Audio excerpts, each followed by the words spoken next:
বোনেরা, আশা করি আপনারা সকলেই খুবই ভালো আছেন। আমিও ঈশ্বরের দয়ায় খুবই ভালো আছি।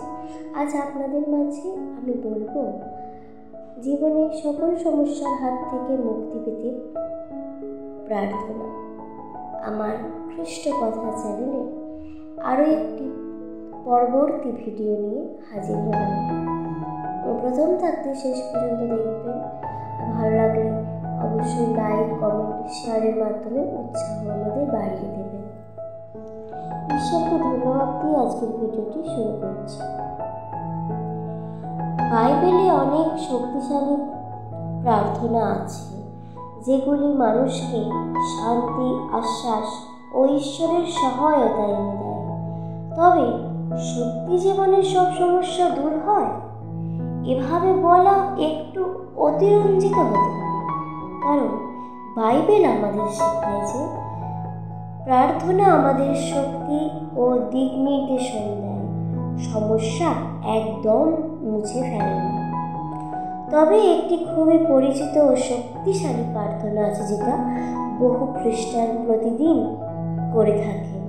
সেটা হলো প্রভুর প্রার্থনা, যা যিশু নিজেই শিখিয়েছেন। প্রভুর প্রার্থনা ম্যাথিউ 6:9-13 পদ অনুযায়ী আছে।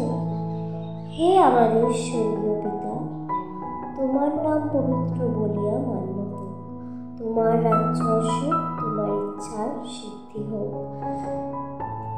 তোমার ইচ্ছা যেমন স্বর্গে তেমন পৃথিবীতেও পূর্ণ হোক। আমাদের দৈনন্দিন অন্ন আজ আমাদের দাও।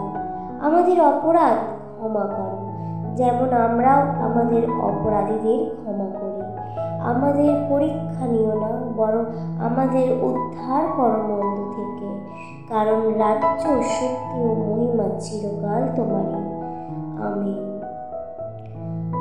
এই প্রার্থনাটি কেন গুরুত্বপূর্ণ জানেন? এটি সরাসরি যিশু শিখিয়েছে। এতে জীবনের সব গুরুত্বপূর্ণ দিক, খাদ্য, ক্ষমা, দিক নির্দেশন, রক্ষা অন্তর্ভুক্ত আছে। এটি নিয়মিত করলে মন শান্ত হয়, আত্মবিশ্বাস বাড়ে এবং ঈশ্বরের সঙ্গে সম্পর্ক দৃঢ় হয়।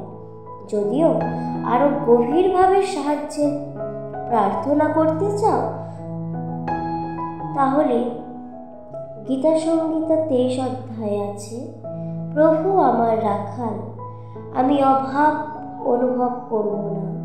তিনি আমাকে সবুজ ঘাসের মাঠে বিশ্রাম দেন, তিনি আমাকে শান্ত জলের ধারে নিয়ে যান, তিনি আমার প্রাণ পুনর্জীবিত করেন, তিনি আমাকে তার নাম ধার্মিকতার পথে পরিচালিত করেন। মৃত্যুর ছায়াময় উপত্যকায় হাঁটলেও আমি কোনো অশুভকে ভয় করি না, কারণ তুমি আমার সঙ্গে আছো। তোমার লাঠি ও তোমার লাঠির সহায়তা আমাকে সান্ত্বনা দেয়। তুমি আমার শত্রুদের সামনে আমার জন্য একটি টেবিল প্রস্তুত করো। তুমি আমার মাথায় তেল ঢালো, আমার পাত্রে উপচে পড়ে।